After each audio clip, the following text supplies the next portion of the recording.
Hi, this is Dorothy Fontaine again, your Friday girl.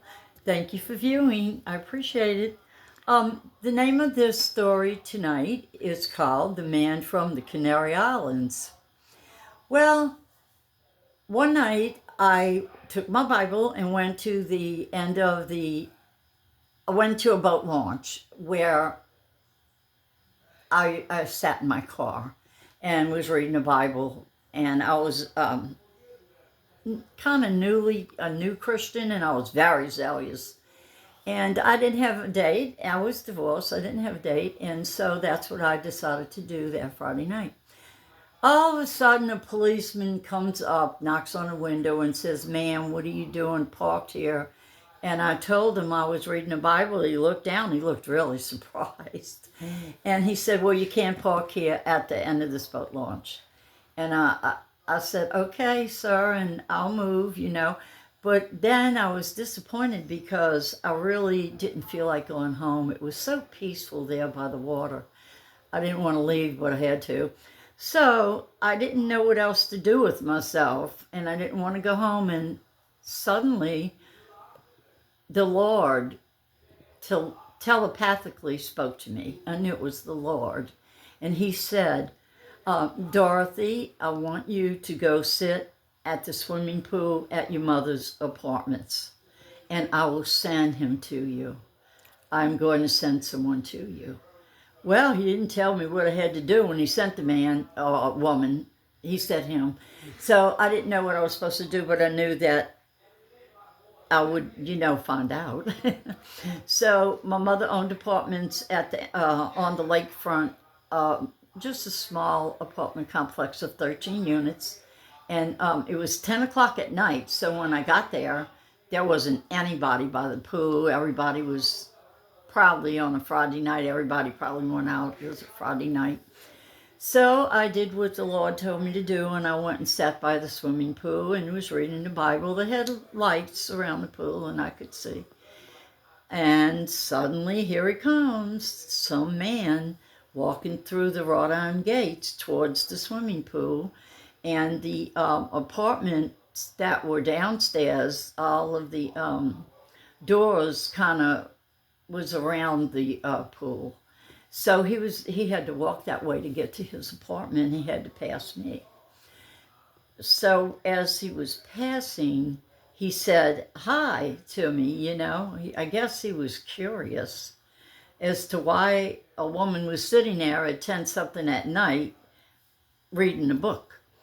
So when he came and said hi, I said hi back, and he stopped in front of me, and he said, "What are you reading?"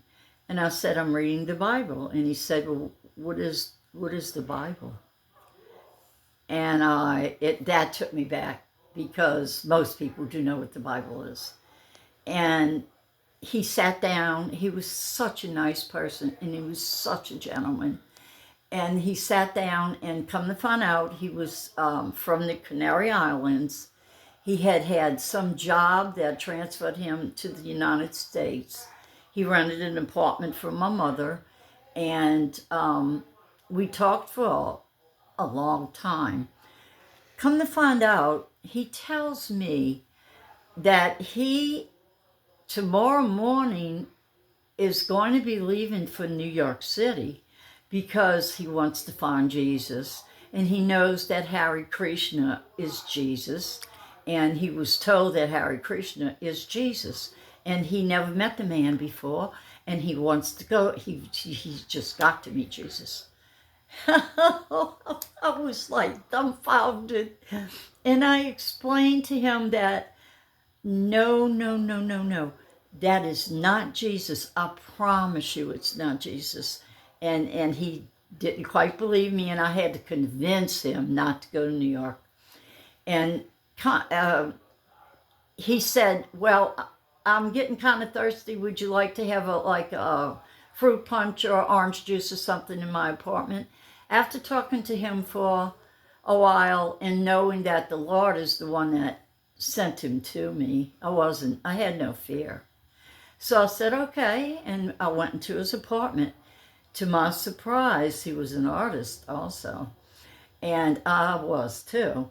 So that really caught my eye. And he had things displayed in his apartment of his art, and his art was amazing. I was like, this is amazing art. He had spiritual art, even though he had never met Jesus.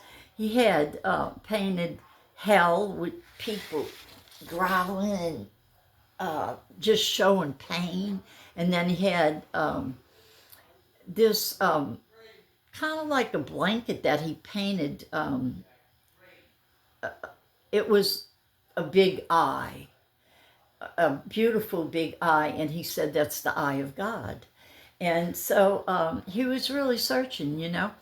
So come to find out, he didn't feel well. He said that he felt sick, and that somebody at the ballroom that he came from in Fat City Mickeyed his drink, and he started feeling real ill. And so I knew I had to leave. And he said that, you know, I could come back anytime to visit him, that he didn't know anybody, really know anyone in the New Orleans area. We were in Metairie, Louisiana, and he didn't have any friends here or any relatives or anything. And he was very lonely. So even though he was a very handsome man, he wasn't my type, but we bonded as a friend, you know, friendship. So I realized that he needed a Bible. I started telling him things about Jesus, that, you know, stories about the Bible and everything. But then I started realizing he needs to read the Bible. So the next morning I went out and bought him a Bible and brought it to him. And when he answered the door, he looked awful, like really sick. So I came in and he said, something terrible happened to me last night.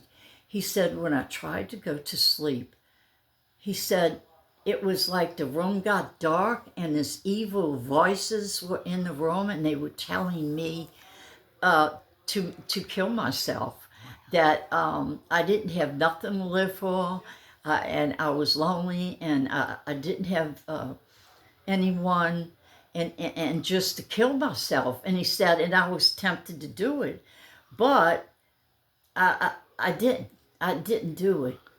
And I told him, I said, well, the reason that happened is because the devil knows that you're about to meet Jesus soon, because it is the Lord's responsibility to introduce himself to you, especially since you want to know him.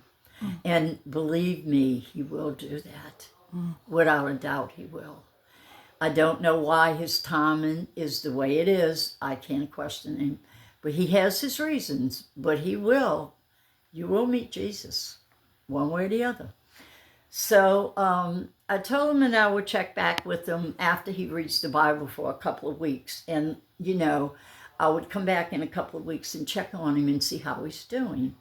So I went back in a couple of weeks. He said he was reading the Bible fervently, that it was very interesting and that he loved reading it.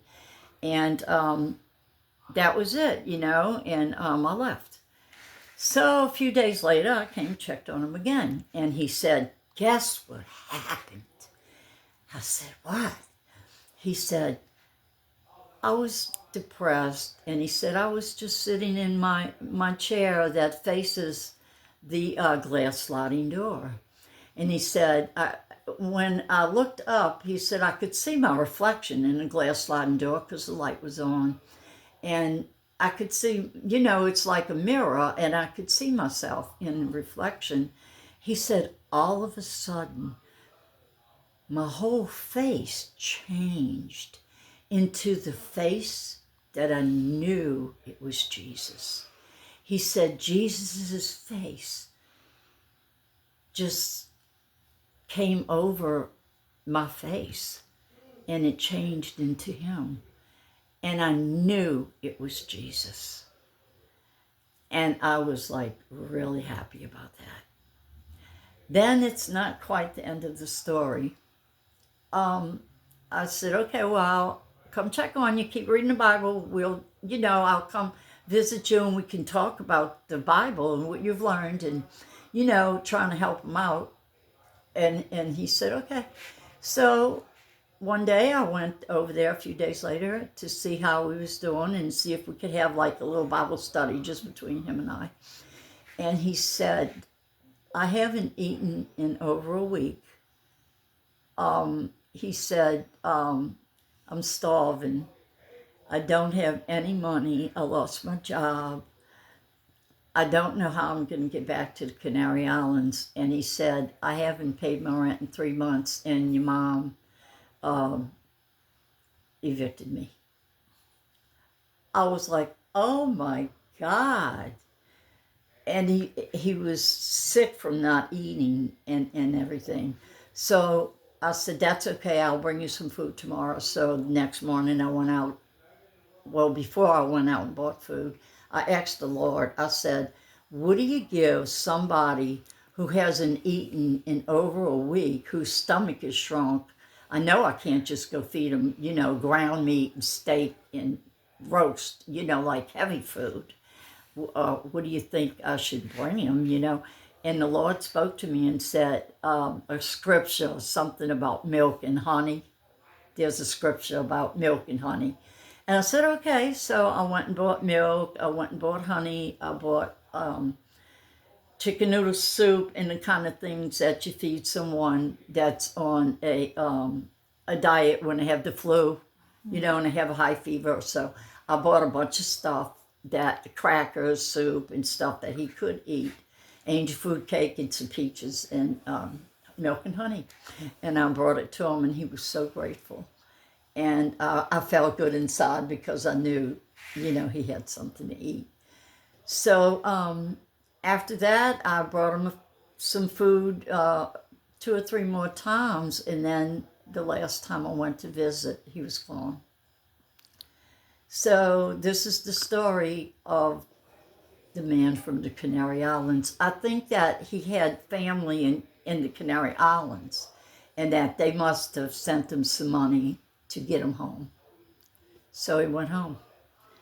That's all for tonight. And thank you for watching. God bless you. And come back next Friday night because I will have another story. Bye-bye now. Off.